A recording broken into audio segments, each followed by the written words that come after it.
तुर्क सदर रजब तैयब अर्दगान का एक और बयान सामने आ गया है। सदर तैयब अर्दगान ने नाइजेरियन हममनसब से टेलीफोनिक गुफ्तगू की, जिसमें फ़लस्तीन पर इसराइल के वहशियाना हमलों से मुतल्लिक आलमी रवैये पर तबादला ख्याल किया।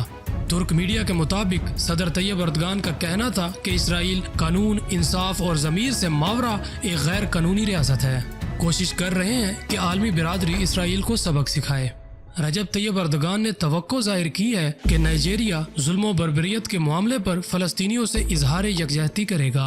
ख्याल रहे कि गुज़िश्ता 4 रोज़ से इसराइल ने गजा और फ़लस्तीन के दीगर इलाकों को तख्ता मश्क बना रखा है और इसराइली फ़िज़ाइया की बमबारी में अब तक 109 फ़लस्तीनी शहीद और 600 से ज़ायद ज़ख्मी हो चुके हैं। इधर फ़लस्तीन और इसराइल के दरमियान कुशीदगी के हवाले से आज बुलाया गया सलामती कौंसिल का इजलास भी अमेरिका ने मौखर करवा दिया है।